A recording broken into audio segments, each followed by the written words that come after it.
أعوذ بالله من الشيطان الرجيم بسم الله الرحمن الرحيم.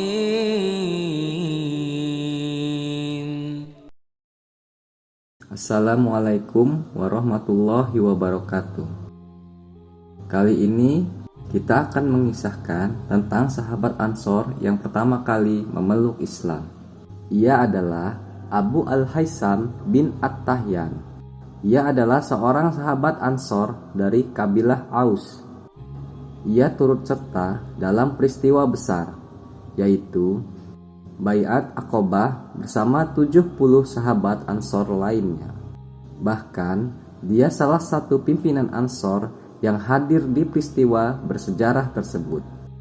Ia juga turut dalam perang Badar, Uhud, Khandaq, dan semua peperangan bersama Rasulullah Shallallahu Alaihi Wasallam. Nasabnya, Abu Al-Haisam adalah kunyahnya. Sedangkan nama dan nasabnya adalah Malik bin At-Tayhan bin Malik bin Atik bin Amr bin Al-Aus Al-Ansori. Ada yang menyebutkan bahwa dia adalah orang pertama yang membaiat Rasulullah di Baiat Aqobah II. Ibnu Ishaq mengatakan, Bani Najjar meyakini kalau Abu Umamah As'ad bin Zurarah lah orang pertama yang membaiat Nabi. Sedangkan Bani Abdul Ashhal mengatakan justru yang pertama adalah Abu Al-Haisam bin At-Tayhan. Muhammad bin Umar mengatakan Abu Al-Haisam adalah seorang yang membenci berhala sejak masa jahiliyah. Ia menjaga kesucian hatinya dengan menjauhi berhala-berhala itu, dan ia meyakini tauhid. Dia dan Ashad bin Zurarah adalah dua orang pertama yang memeluk Islam dari kalangan Ansor. Keduanya memeluk Islam saat di Makkah. Lalu mereka tergabung dalam 8 orang pertama yang beriman dengan Rasulullah Shallallahu Alaihi Wasallam. Mereka semua beriman sebelum kaumnya. Dan Abu Al-Haisam termasuk 6 orang Ansor yang pertama berjumpa dengan Rasulullah Shallallahu Alaihi Wasallam di Makkah. Kemudian mereka datang ke Madinah dengan keislaman mereka, lalu menyebarkannya. Ia termasuk salah seorang dari 12 pimpinan Ansor saat itu. Rasulullah mempersaudarakannya dengan sahabat Muhajirin, Utsman bin Maz'un. Abu Al-Haisam turut serta di perang Badar, Uhud, Khandaq, dan semua peperangan yang diikuti Rasulullah Shallallahu Alaihi Wasallam. Ada juga yang mengatakan orang Ansor yang pertama kali memeluk Islam adalah As'ad bin Zurarah dan Zakwan bin Abdul Qais. Keduanya datang ke Makkah menemui Utbah bin Rabi'ah. Utbah berkata kepada keduanya, orang yang salat ini menyibukkan kami hingga lupa banyak hal. Dia mengklaim dirinya seorang utusan Allah. Kemudian As'ad bin Zurarah dan Abu Al-Haisam berbicara tentang tauhid di Yastrib atau Madinah. Zakwan bin Abdul Qais berkata pada As'ad bin Zurarah tentang ucapan Utbah, ambil agama itu. Keduanya bersiap. Lalu pergilah menemui Rasulullah Shallallahu Alaihi Wasallam. Setibanya di Mekah, Rasulullah menawarkan Islam pada 2 orang ini. Keduanya pun memeluk Islam, lalu kembali ke Madinah. Di Madinah, As'ad menjumpai Abu Al-Haisam bin At-Tayhan. Ia mengabarkan tentang keislamannya. Ia sampaikan ucapan Rasulullah pada Abu Al-Haisam dan mengajaknya beriman. Abu Al-Haisam menanggapi, sungguh, aku bersaksi bersama bahwa dia adalah utusan Allah. Ia memeluk Islam. Saat Rasulullah sudah serius untuk mengadakan perjanjian dengan orang-orang Ansor di Baiat Aqobah, beliau berdiri dan berbicara, lalu membaca Al-Quran. menyeru mereka kepada Allah, dan memotivasi mereka untuk memeluk Islam. Beliau berkata, "Aku baiat kalian untuk berjanji melindungiku seperti kalian melindungi istri-istri dan anak kalian."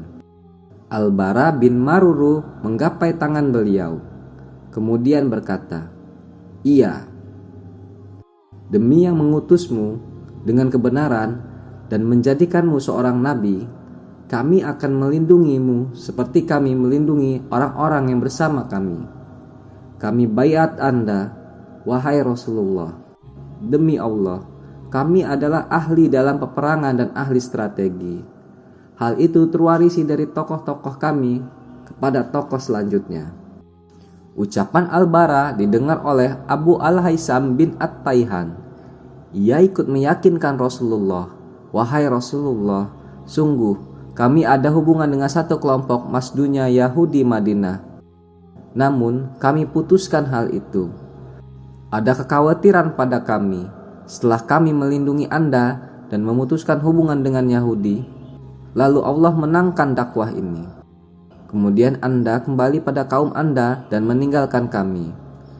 Rasulullah tersenyum lalu berkata, "Tidak, darah dibalas dengan darah. Kehormatanku adalah kehormatan kalian. Aku bagian dari kalian dan kalian bagian dariku. Aku memerangi orang yang kalian perangi, dan aku berdamai dengan orang yang kalian damai dengan mereka." Maksud Rasulullah, kalian tumpah darah melindungiku. Balasan yang layak juga adalah tumpah darah melindungi kalian. Kalian memutus hubungan dengan Yahudi karena aku, karena Yahudi menolak Nabi. Aku juga memutus hubungan dengan Quraisy yang menolakku meskipun mereka kerabatku. Kisah lainnya yang menceritakan tentang kebersamaan Abu Al-Haisam dengan Rasulullah Shallallahu Alaihi Wasallam adalah sebuah riwayat dari Abu Hurairah radhiyallahu anhu. Suatu hari atau malam, Rasulullah Shallallahu Alaihi Wasallam keluar bersama Abu Bakar dan Umar. Beliau bertanya, "Apa yang membuat kalian kedua keluar rumah di jam-jam seperti ini?" Keduanya menjawab, "Rasa lapar ya Rasulullah." Beliau berkata, "Aku juga demi yang jiwaku berada di tangannya, yang membuat aku keluar juga apa yang membuat kalian keluar. Mari kita pergi." Keduanya pun pergi bersama Rasulullah. Mereka menemui seorang Ansor. Ternyata sahabat tersebut sedang tidak di rumahnya. Saat istri sahabat tersebut melihat kedatangan orang-orang mulia ini, ia berkata, "Marhaban wa ahlan." Rasulullah berkata, "Mana si fulan?" Istrinya berkata, "Ia pergi mengambil air untuk kami." Lalu sahabat itu datang. Ia melihat Rasulullah Shallallahu Alaihi Wasallam bersama dua orang sahabatnya. Ia berkata, "Alhamdulillah, pada hari ini tak ada seorang pun yang memiliki tamu semulia tamuku." Ia menghidangkan wadah berisi kurma segar, kurma kering, dan kurma basah. Lalu berkata, "Makanlah ini." Kemudian ia mengambil pisaunya. Rasulullah berpesan, "Perhatikan, jangan sembelih yang bersusu." Ia menyembelihkan untuk tamu-tamu mulianya. Mereka pun menyantap hidangan daging kambing itu, ditemani dengan stan dan kurma dan minuman. Setelah kenyang, Rasulullah berkata pada Abu Bakar dan Umar, "Demi Dia yang jiwaku berada di tangannya, kita pasti benar-benar ditanya tentang nikmat ini pada hari kiamat nanti. Kalian keluar rumah dalam kondisi lapar, kemudian pula dengan merasakan kenikmatan ini. Siapakah sahabat yang menjamu Nabi Shallallahu Alaihi Wasallam? Abu Bakar dan Umar radhiyallahu anhuma ini. Dialah Abu Al-Haisam Malik bin At-Taihan radhiyallahu anhu." Wafatnya. Abu Amar menukil kabar dari Al-Asma'i. Ia berkata, "Aku bertanya kepada kaumnya Abu Al-Haisam. Mereka berkata, ia wafat di masa kehidupan Nabi Shallallahu Alaihi Wasallam. Al-Asma'i mengomentari ucapan ini tidak dibenarkan. Salih bin Kaisan berkata, Abu Al-Haisam wafat di masa kekhalifahan Umar. Yang lainnya mengatakan ia wafat pada tahun 20 Hijriah. Al-Waqidi mengomentari, menurut kami yang benar adalah ia terbunuh di perang Siffin dan berada di pihak Ali. Pendapat lain menyebutkan bahwa Abu Al-Haisam wafat tahun 21 Hijriah. Pendapat kebanyak sejarawan, termasuk juga Ibnul Atsir.